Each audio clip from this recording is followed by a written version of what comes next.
You the Sports Spotlight right here on Radio Azad, starting at 10 and go on until 12. We are in the home stretch. We are in the last segment for the next 23 minutes. We're going to focus on the big game itself and give you the breakdown. And to give that breakdown with me, I've got my good buddy and a wonderful, wonderful football mind, Patrick Shepard. Shep, welcome back, man. And let's get into it, shall we? It is Super Bowl Sunday. And I'm trying not to talk myself out of the Occam Razors pick, which is the Seahawks. So, look, the line hasn't really moved a whole lot. It's still sitting at 4.5. So, Seattle, 4.5, minus 4.5 over New England. The over-under, I don't know what your thoughts are, but it seems surprisingly low to me, 45.5. I think this is going to go over. This is why Vegas makes money. I don't know, because I think both teams have really good defenses, and I don't think this is going to be a turnover-free game. And the question is if people are going to score off those turnovers or not. Mm-hmm. May doesn't throw a lot of interceptions, but he is prone to fumble. And Darnold's prone to getting an interception glut, as it were. If he gets confused or, just makes a couple mistakes. Both teams are in the top 5, I think, for explosive plays in the NFL. Mm-hmm. So that would lend credence to your idea that it's going to be, on the over. But I think that it's about right. I'm looking at like a 24-21 type of game, which is 45 points. Right about there. Okay, that's right. We'll get to the defenses. What I want to do is right now, I want to break down different portions of the teams who don't necessarily go against each other, but I think it will give us a good picture of what to expect in a few hours. So let's start at the most important position, the quarterback.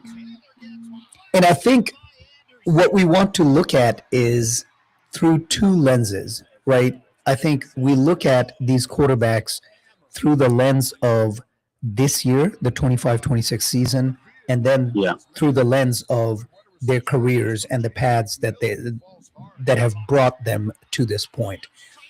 Where do you see the advantage? Which team has the advantage at quarterback here? So Darnold's got more experience. He's seen more, okay? Mm-hmm. And look, let's not forget, he was a top 5 pick in the draft for a reason. He's got all the physical tools to play quarterback, and he makes some throws that not a lot of other guys can make. Yep. And he's had in the past some real mental challenges with the game, and not necessarily his fault. Ghosts right? out there, right? Yeah, but he was also playing for one of the worst franchises in the NFL when that happened. They don't know how to develop offensive talent. They haven't in forever. And he sat on the bench in San Francisco. He played in Minnesota. He learned a lot of the game, and he played really well this year for Seattle. I think that Darnold, because of the experience, gives you the edge. May, as good as Darnold is physically, is the better physical specimen than Darnold. And I think that you're certainly ahead of Darnold's curve mentally where they were at the same spot in their careers. I don't think there's any question about that. And he's got Josh McDaniels, who's a great offensive coordinator. Maybe not your head coach, but a great offensive coordinator about figuring out things. Look, May's long-term potential is higher than Darnold's. Of course. All right. And I think today, though, I would give it to Darnold just based off experience. But it's not an easy call. And it's kind of like, when I first looked at this, I was like, yeah, the Seahawks are going to win this game. And then I don't know if I've been overthinking it. It's not like last year when I was wondering why anybody would favor the Chiefs. And I was like really questioning. Well, the Chiefs had that history behind them. Well, they did. the but Chiefs and but Mahomes. you don't play history. You play the Fair. team on the field. And that bugs me as an analyst. But this year, I've kind of been sort of talking my way into some of the vulnerabilities that Seattle might have. I think that May can make a lot of the throws that the Rams were making, right, with Stafford. Mhm. And the Rams actually played really well against the Seahawks. They did. Right? And Outgained them. you know, if they don't have that weird coverage bust on fourth down, where what's his name, the defensive DeMarcus Lawrence actually doesn't play the defense he was supposed to, the Rams scored a go ahead with Kyron Williams in that game. Mm-hmm. Like it just DeMarcus Lawrence did something they'd never done because he actually busted the coverage, which is fortuitous, right? Yep. Even McVay talked about that after the game. You know, I'm sure he was kind of like, man, really? Yep. So let me ask you this: you're giving the advantage, kind of slight advantage, to Darnold. Is that colored by what Drake May? I know you've been a Drake May guy. I remember as early as week 3 or 4, you texted me on a Sunday as like Drake May is really good. Yes. So, is your opinion colored by what Drake May has done in these playoffs? Look, the team has won, but the team has won. He's actually played, despite the fact that he hasn't really played the best overall offensive teams. He's played some really good defenses in the playoffs, and his mistakes have been more on the fumble side of the house, right? And as opposed to the interception side. Fair, but it's also it's toward the incompletion side. It's toward the not making the big throw in the big moment side. My concern is not necessarily Drake May. It's their left tackle, Campbell, who's been pretty bad, actually, since he got hurt. And I think that's ultimately going to be why they end up losing. It's not going to be because it may make a mistake because of pressure, but I think the pressure is going to happen because of Campbell. Yep. So I think that may be where the Patriots lose the game. Yep. And all I'm saying is, look, yes, top tier defenses, but he's thrown for in the 3 wins. He's thrown for 533 yards, 4 touchdowns, 2 interceptions. I would take the Broncos game out of it because of the way that game worked. There was just the weather and everything. Taking risk, yeah, right. And then there was the blizzard. So, take the stats from that game out. Yep. But to your point, let me finish real quick. But to your point, also sacked 15 times. Right, that's those left tackle deficiencies. But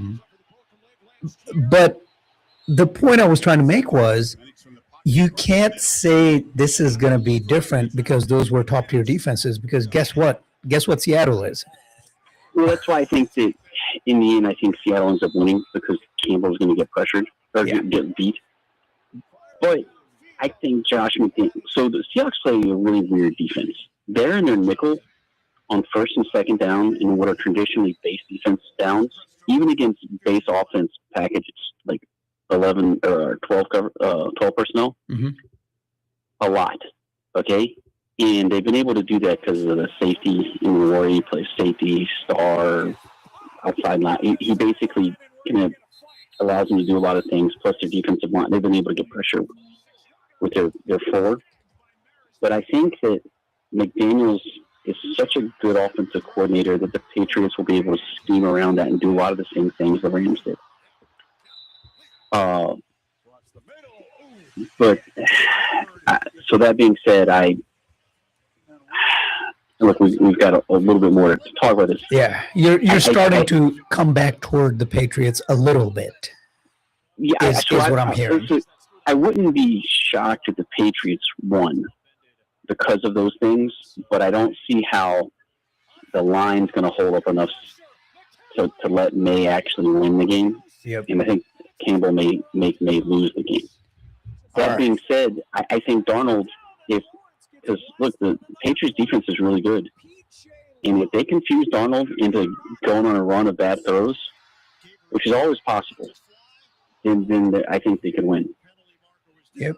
All right. So slight advantage at the quarterback position, Darnold, but with his experience and history, he also brings the history of coming up small in big moments, Yes. which doesn't necessarily have, because there's a reason for. I mean, it's such a small sample size, right?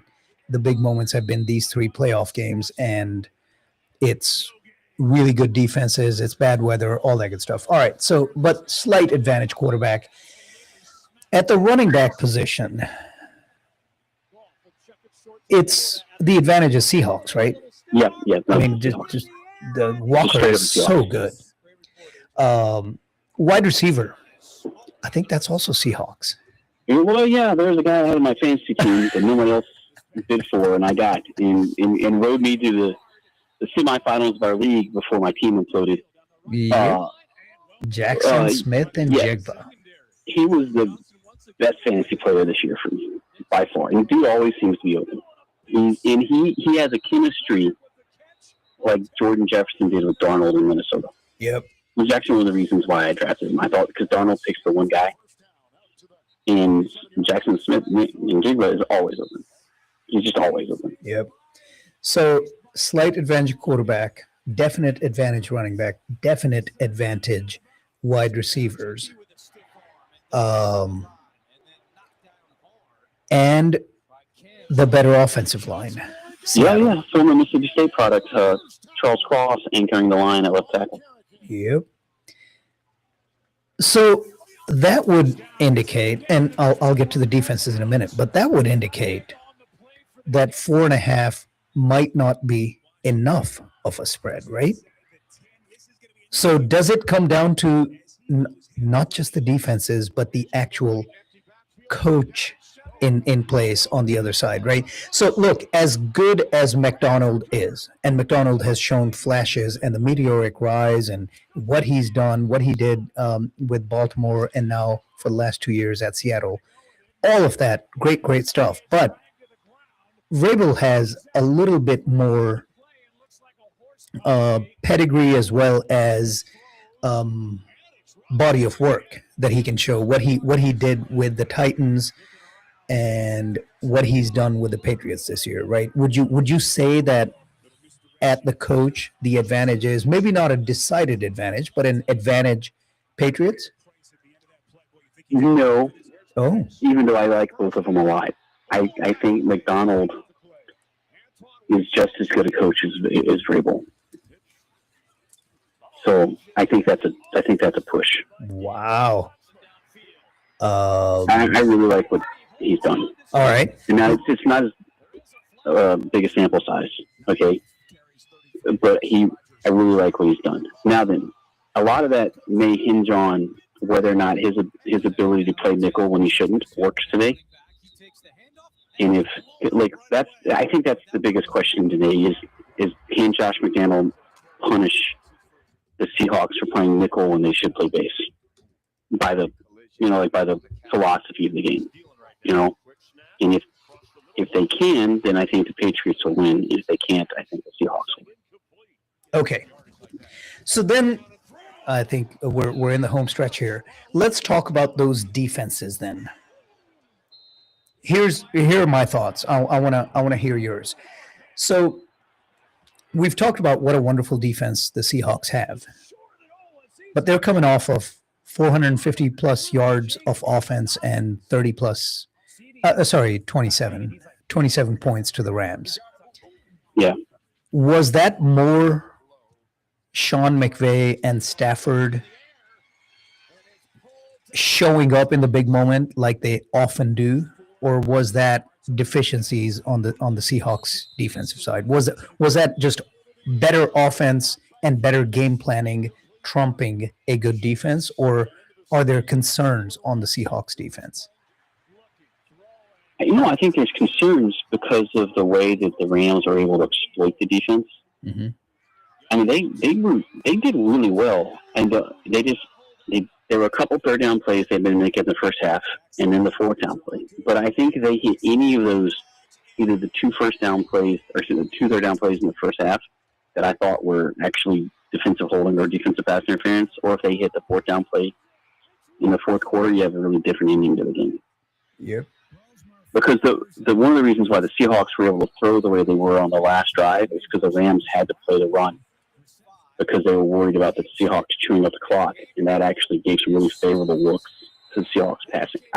Seahawks deserve to win the game, don't get me wrong, but like there were some things there that the Rams really exploited that I don't know. Look, the Rams have a better offensive line, I think, than the Patriots. Yeah. And McVay is obviously a great offensive mind. Stafford's going to be a Hall of Famer at quarterback. The Hall of Fame voters don't have a bias against him for whatever reason. But I think Josh McDaniels, especially in Super Bowls, he just has a history of coming up with great game plans. And I think that the Patriots they run the ball well.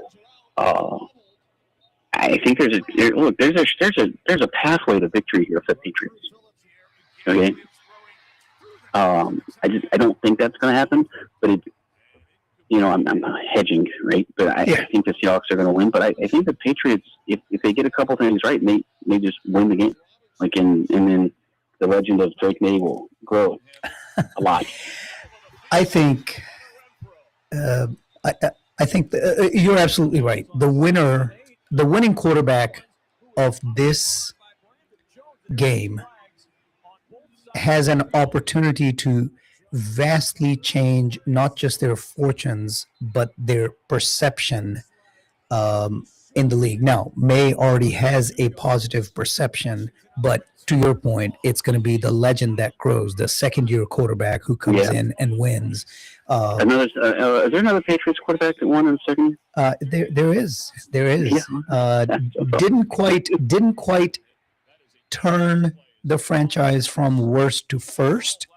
So, which is why I say Drake May's legend would grow, not over the long run. Yes, 5 championships, you can't compete with that. But until you get your own, but to have come in and turned around a well, he's also the focal point of the offense, whereas Brady wasn't. Yeah, Brady came off the bench. I mean, look, he's obviously great, but like he different spots in his career in terms of experience and starting stuff. Yep, but he has the opportunity if he wins the game and has a good game. He has the opportunity to right away not just be the leading not just be a leading contender for MVP next year, but he's going to be seen as the MVP coming in if he has a good game and the Patriots win, right? So the opportunity for him to grow the legend is immense. On the flip side, Darnold, I mean, he still just can't wash the Jets' stench off, right? No matter what he does, but getting a Lombardi trophy, getting a Lombardi trophy will wash off even the Jets' stench. It just will. Because right now, even though he had a great year with the Vikings last year, what people remember, the reason the Vikings did not retain the meltdown against the Rams, meltdown in the playoffs, right? Now, I want to get back to the Patriots because it's we're down to the last 4 minutes, and we're going to have predictions come in the next two minutes or so. Here's the thing. I think the Patriots have been extremely fortunate. They ran into the Chargers with a destroyed offensive line, with in Herbert, a quarterback with not a long, but a history of showing up small in big moments, and lost 16-3, or the Patriots won 16-3 in spite of not a great game from Drake May. Then you've got CJ Stroud throwing 4 picks in the first half. And yes, the Texans have a great defense, but the quarterback threw 4 picks, and still the Texans were in position to beat the Patriots. kudos to the Patriots. They won, but again, kind of struggled through this. And then there's the 10-7 victory over the Broncos. Again, weather elements, all that good stuff, trying to play it safe. But ultimately, they've had a fairly fortuitous path so far, and I think this is where it runs out. Now, I don't believe this is going to be like um, what the Seahawks did to the Broncos with Peyton Manning and the Broncos that first time. Oh my God, the Seahawks just obliterated the Broncos' offensive line in that game. Yeah, The Broncos' offense was like historically good that year, and the Seahawks just destroy them. I mean, and people blaming Manning for that. I don't. Yeah, I mean, that was just not that. He just was just. It's kind of like when Brady lost a couple of Super Bowls because the Giants line was so good. It wasn't Brady's fault. Like same thing, but Manning in that one. So I don't think the Seahawks are gonna do that to these Patriots, but I would not be shocked if the game is called cleanly. There aren't controversial calls if the Seahawks win by 2 touchdowns. Like, I would not be surprised at all. No, I mean, look, that's because of the variance in like the football has so many plays that can mean so much. Third down plays, tip turnovers, judgment calls on officiating on certain plays or whatever. Like, it's not hard to have 2 evenly matched teams or slightly, close to evenly matched teams have a 2 or 3 score game just because a couple of those plays that are really big momentum plays all go one team's way. Yep. Right?